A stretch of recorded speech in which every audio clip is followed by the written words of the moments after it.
Creo que detrás de cada ser humano hay una historia. Para muchos esa historia ha sido determinante y definitiva. Para otros esa historia se ha convertido en un cúmulo de experiencias de las cuales sacaron grandes enseñanzas y lograron superarlo, sobreponerse, y hoy día son personas que usan incluso el pasado junto al presente y a las grandes enseñanzas que Dios les ha dado para levantar y restaurar a otros. Es el caso de Gabriela Medina, una pastora que el día de hoy estará con nosotros contándonos su historia. Pasó por un sinnúmero de trastornos alimenticios como la bulimia, la anorexia, temores, miedos, depresión, abusos incluso. Pero nada de eso impidió que esta mujer pueda, de la mano de Dios, sobreponerse, superarlo, y ahora es un instrumento que Dios usa para levantar, restaurar, edificar y bendecir a tantas personas. Gabriela, gracias por estar con nosotros. Es un placer tenerte en el programa. Siempre invito personas que puedan de alguna manera convertirse en una señal de esperanza para los seres humanos, y también personas que consideramos que son héroes por el aporte que hacen a la humanidad. Cuéntame, ¿cómo fue que empezó todo este drama de la bulimia, la anorexia, la depresión? Me comentabas extra cámara que te cortaba las venas. ¿Cómo es que se inicia todo este drama, todo este infierno en tu vida? Gracias por la invitación. Bueno, yo crecí en un hogar donde tenía a mi papá, a mi mamá. Supuestamente a mí nunca me faltó amor ni las cosas materiales, pero empezó todo por una palabra. Siempre yo fui una persona de una constitución gruesa, entonces siempre había la comparación de que yo era la gordita. Entonces en la casa me decían gorda, de apodo. Entonces, gorda esto, gorda lo otro, la chanchita. Sin darse cuenta del daño que te estaban provocando. Claro, yo era niña. Y a los 12 años, cuando mi mamá tomó la decisión de irse al extranjero para poder trabajar y brindar económicamente mayores cosas, yo conocí un grupo de chicas que estaban en cursos mayores que yo, que estaban haciendo dieta. Entonces me empezaron a decir que la forma de que yo podía encajar en los grupos o de que los chicos me miren y yo me pueda sentir bonita era empezando a hacer dietas. Entonces fue ahí que comencé a hacer la dieta de la manzana, a tomar limón en agua, empecé a consumirlo porque veía que me estaba haciendo efecto, pero por un tiempo yo lo podía controlar. Era algo que yo decía, hasta aquí llegué, basta, volvía otra vez a comer normal, pero eso se fue haciendo crónico hasta llegar al punto de no consumir ninguna clase de alimento más que chicle para engañar al estómago y agua para poder llenarme. Y cuando me venían los ataques de ansiedad y comía todo porque iba a la heladera, abría y empezaba a sacar de todo para comer, me venía un sentimiento de culpa de decir que yo estaba comiendo de más, que otra vez me iba a poner gorda, que otra vez todo el mundo me iba a rechazar. Entonces empezaba a provocarme los Por el vómitos. temor al rechazo, otra vez entrabas en un cuadro, pero ahora de bulimia, ya no de anorexia. Sí, ya no de anorexia. Primero me empecé a Ibas y privar. vomitabas toda la comida. Iba y vomitaba toda la comida, porque me sentía culpable. Me sentía muy culpable y decía, no me van a querer aceptar en el colegio, no voy a tener amigos porque voy a estar gorda, nadie me va a querer mirar. En mi casa igual, digamos, me ponía para que mis padres no se den cuenta, porque yo veía que ellos ya se daban cuenta de que yo estaba delgada. Y yo me miraba al espejo y decía, pero yo no estoy delgada, yo estoy gorda. Dime, entonces, todo este problema giraba en torno a un tema de estima, de amor propio, de baja autoestima, mejor dicho, de querer ser aceptada en un grupo, de que las personas se puedan fijar en ti, de ser aprobada. Todo tenía que ver entonces con un tema de falta de estima. Sí, creo que también muchas veces mis padres no se daban cuenta, pero siempre había el tema de comparación con mis hermanos, o tal vez ir a un cumpleaños y ver a una prima, digamos, que era rubia o que era bonita, y siempre decir, no, ¿por qué no sos como tu prima? Mira, ella es bonita, ella no come tanto. Entonces, pequeñas palabras que sin darse cuenta estaban marcando mi corazón y que a la larga me trajo consecuencias. Eso que estás diciendo es de vital importancia para aquellos padres que nos están viendo, educadores también, autoridades. ¿Por qué digo autoridades también? Porque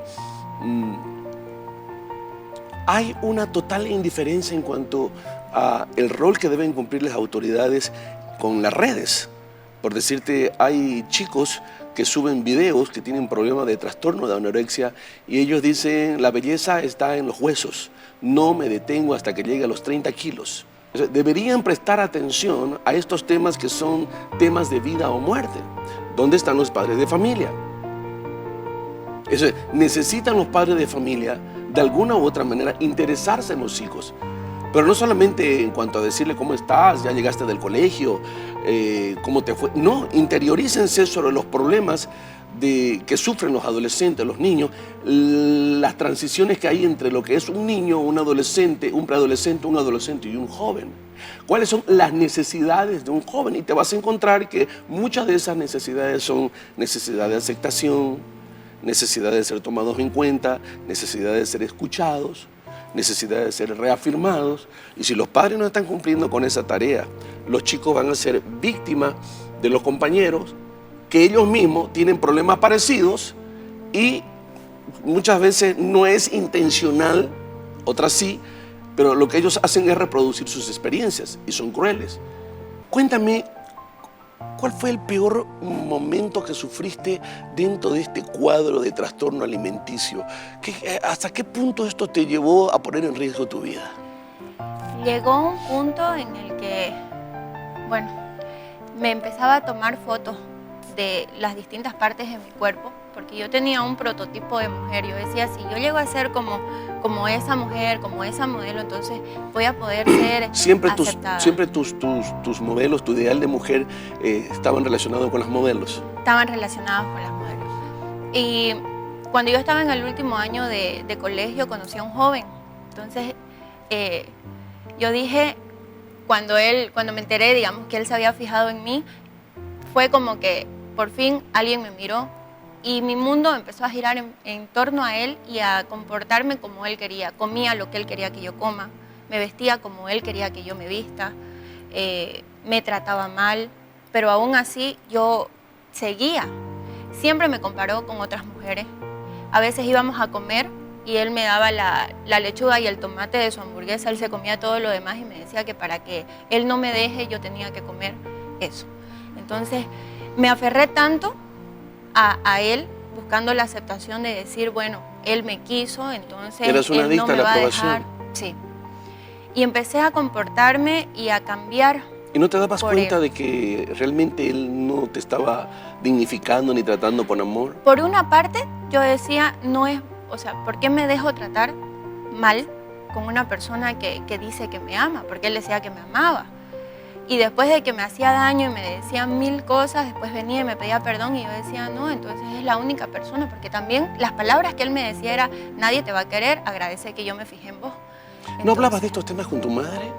Muchas veces los toqué con mi mamá, pero Sobre no. tu estima, sobre tu identidad como mujer, sobre cómo debes comportarte con un hombre. ¿Nunca hablaron de ese tema con tu madre? Ella siempre me reafirmaba, me decía que yo era bonita, que yo era hermosa, que Dios me había creado así, pero nunca hubo eso de sentarse, digamos, en familia y poner las cosas en claro, cómo tenían que ser. Entonces yo andaba buscando, como decía, la aprobación, y cuando él se fijó en mí y me decía que nadie más iba a fijar en mí, fue como que todo empezó a girar en torno a él. Cuando terminamos la relación por completo, yo caí en una depresión, aparte de la anorexia, aparte de la bulimia, caí en una depresión, empecé a tomarme pastillas para dormir, me tomaba pastillas en exceso, me cortaba también las venas, me hacía daño porque yo quería llorar, pero no podía. Hasta ese punto yo me sentía totalmente asfixiada porque quería ponerme a llorar, ponerme a gritar, pero no podía, no derramaba ni una sola lágrima y no entendía por qué. Porque yo en niña era una persona muy sensible, pero al pasar el transcurso no podía ni siquiera llorar ni sacar lo que había en mi corazón. Entonces lo que hacía era me cortaba para provocarme dolor y para poder llorar, para poder sacar lo que tenía en mi corazón. Y fue en ese tiempo que me invitaron para que yo pueda escuchar una palabra de parte de Dios. Porque Ahora, disculpa que te interrumpa, cuando tus padres vieron ya ese cuadro que estaba poniendo en riesgo tu vida, ¿qué hicieron? ¿Qué te dijeron? ¿Cómo reaccionaron? mi mamá se puso a llorar. Ella fue la que me llevó a psicólogos, me llevó a médicos. Los médicos me decían que si yo no cambiaba de actitud, si yo no ponía de mi parte, yo me iba a morir. Me querían poner sondas para que yo pueda estar más saludable, porque mi estado era crítico. ¿Cuál es el último peso que tuviste? 42 kilos. 42 kilos. 42 kilos llegué. ¿Ahora cuánto estás pesando? Ahorita estoy en 58. Estabas con más de 20 kilos. Menos. ¡Wow! Menos. Era un esqueleto. Ahora me doy cuenta que era un esqueleto, pero yo no lo veía así. Mi papá lo único que decía era, no, tranquila, esto es un proceso, ya va a pasar. Pero la que empezó a moverse fue mi mamá, y en ese tiempo fue que mi mamá había escuchado de la iglesia. ¿Tú eras consciente de todo ese entorno y de las causas finales, que es la muerte, cuando a tiempo no hablamos de este problema con nuestros padres, no buscamos ayuda y seguimos alimentando ese trastorno alimenticio de la anorexia? ¿Tú eras consciente de cuál era el final? ¿Te interiorizaste de ese mundo? La verdad que no era consciente. Sabía, digamos, que había algo que estaba mal, pero no veía que eso pueda poner en riesgo mi vida. Entonces yo decía, no, esto va a pasar. Como todo pasa, esto también va a pasar. Pero cuando ya vi que mi madre estaba llorando, deprimida, estaba angustiada, estaba realmente fuera de sí, porque llegaron al punto de que yo estaba durmiendo y mi mamá entraba y ponía su dedo en mi nariz para ver si yo estaba respirando o no, y me levantaba para darme un vaso con leche, para que yo pueda comer. Y yo me molestaba porque decía, o sea, tampoco estoy tan mal para que hagan ese tipo de cosas. Entonces, por empezar a hacer dieta, por querer encajar, no me daba cuenta que eso me estaba llevando a la muerte. ¿Cómo fue que te detuviste y tomaste la decisión de buscar ayuda o, no sé, cambiar de actitud e iniciar un proceso de recuperación?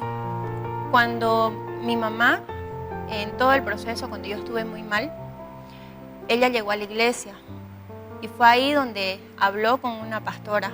La pastora le dijo que necesitaba hablar conmigo para poder explicarme la magnitud del problema. Y obligada fui a la iglesia. Cuando llegué a la iglesia... ¿Tú no querías ir? No quería ir. Yo decía, estoy bien así. ¿Tú creías que no era necesario? No, porque yo decía que era algo que yo podía manejarlo. Lo había manejado durante mucho tiempo, entonces no veía por qué ir, por qué escuchar más comentarios que si ya me habían dicho los médicos. Yo sabía que me iban a decir lo mismo.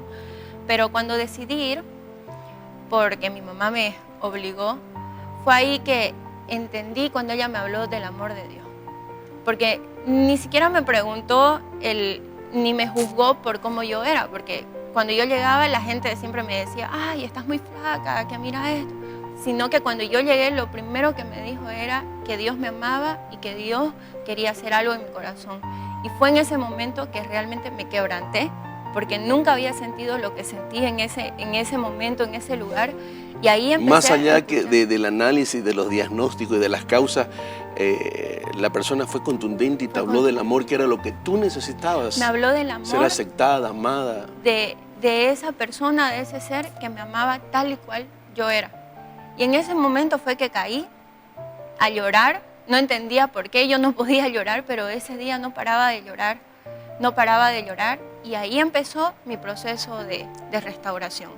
Ya no necesité que me obliguen el volver a ir a la iglesia. Iba porque sabía que había algo ahí que yo necesitaba. Qué bueno lo que estás diciendo, porque a veces los padres no percibimos que nuestros hijos están ya fuera de control.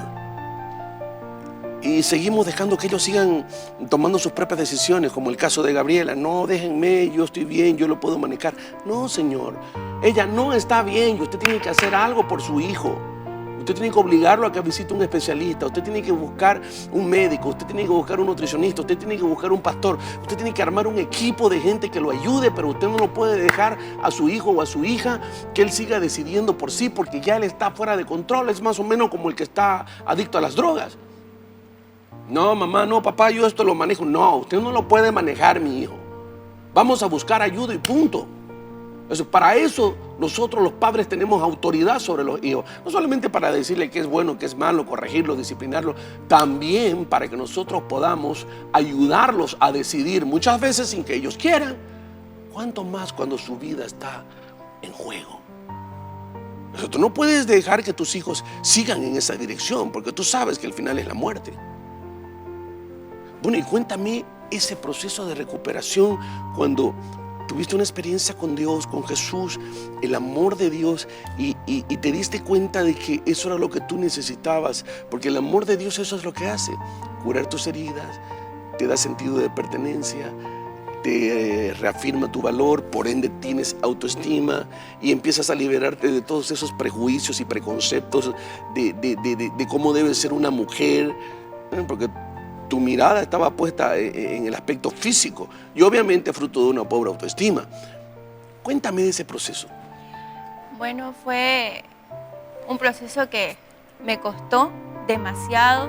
Aprendí a redirigir mi mente, a pensar en cosas positivas, porque mis pensamientos siempre eran negativos, de que nadie me iba a querer, qué pasaba si llegaba a la iglesia y me rechazaban, porque a veces llegaba ya estabas programada, ¿no? Sí. Para pensar de esa Entonces, forma. a veces llegaba a la iglesia y saludaba o sonreía a alguien y no me miraban, digamos, entonces automáticamente venían pensamientos de que también me iban a rechazar en la iglesia, pero había algo dentro mío que me decía que yo tenía que seguir. Entonces me empecé a escribir versículos bíblicos donde decía que yo era la niña de sus ojos, que yo era creación perfecta del Señor. La empecé a poner en mi espejo, lo empecé a poner, digamos, donde yo iba a desayunar y me puse a declarar lo que decía la palabra, porque sabía que eso era lo que yo necesitaba. Ya no quería sufrir, ya había llegado al punto en el que dije, ya no puedo sufrir más, ya sufrí demasiado, ya lloré demasiado, necesito realmente cambiar. Y aunque fue un proceso duro, ahora lo miro y digo que fue lo mejor que me pasó, porque nada se compara con ese momento que dijeron que Dios me amaba. Claro, es que no solamente son palabras de alguien que te quiere hacer sentir bien, es la palabra de Dios que intrínsecamente tiene poder.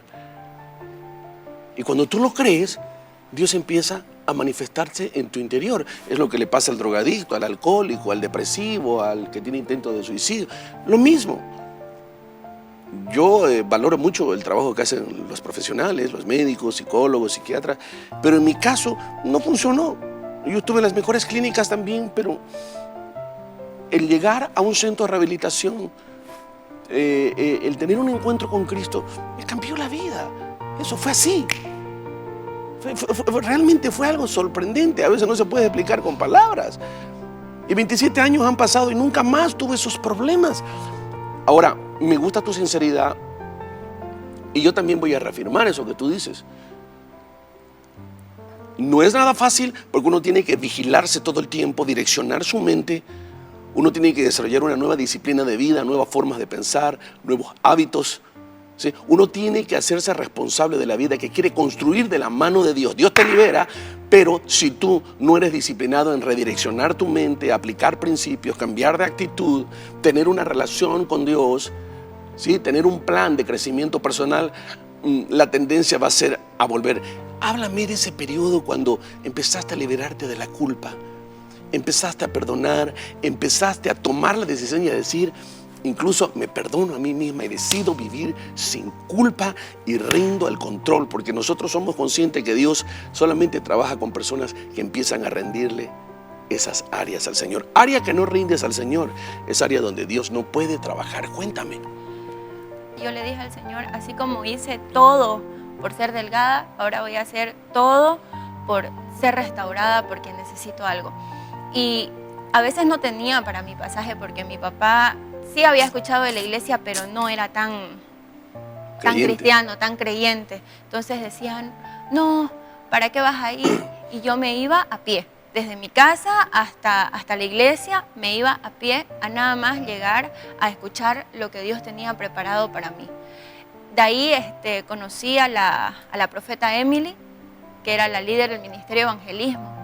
Y ella fue un pilar fundamental para que yo pueda seguir firme, porque ella me decía que yo era valiosa ante los ojos de Dios y que si Dios estaba haciendo algo en mi vida era para que yo también pueda hacer algo por los demás. Después ya estaba predicando y eso me hacía sentir completamente llena, había algo, o sea, era como que no me faltaba absolutamente nada y yo decía, ¿por qué siento tanto amor? Nunca me había sentido así, nunca sentí tanto amor por las personas, ni siquiera sentí amor por mí.